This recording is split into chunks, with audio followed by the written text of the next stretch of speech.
জাতীয় পার্টি সহ ১৪ দলকে নির্বাচনী কার্যক্রম থেকে নিষিদ্ধ করার দাবি জানিয়েছে জুলাই ঐক্যের নেতারা। এদিকে জাতীয় পার্টির মহাসচিব শামীম হায়দার পাটোয়ারী বলেছেন, জাতীয় পার্টি ভোটে যাবে কিনা সে সিদ্ধান্ত একমাত্র দলের, এ বিষয়ে অন্য কারো সিদ্ধান্ত দেওয়ার এখতিয়ার নেই। নির্বাচন কমিশনে আপিল শুনানির চতুর্থ দিনে প্রার্থীরা অভিযোগ করেন, লেভেল প্লেইং ফিল্ড নিশ্চিত করতে ব্যর্থ হয়েছে নির্বাচন কমিশন। রিপোর্ট আসমা আক্তার নুপুরের।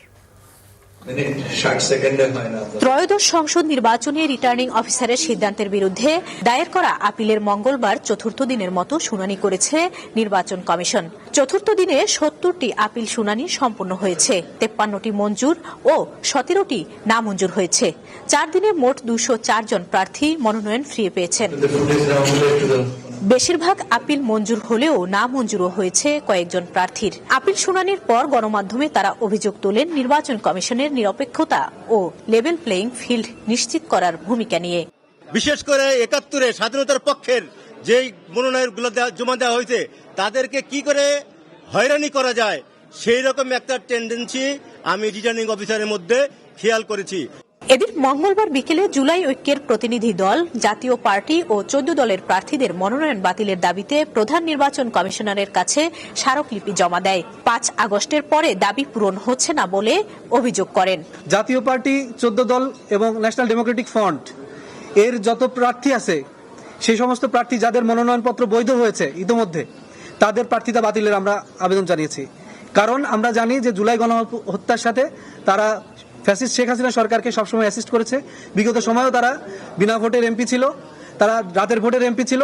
সুতরাং এই সামনের যে ইলেকশন যা হতে যাচ্ছে সেই ইলেকশনে যাতে তারা কোনোভাবেই এই ইলেকশনে যাতে পার্টিসিপেট করার সুযোগ না পায়। এদিকে জাতীয় পার্টির মহাসচিব শামীম হায়দার পাটোয়ারী জানান, জাতীয় পার্টি ৩০টি আপিলের মধ্যে ২৫টি বৈধতা পেয়েছে।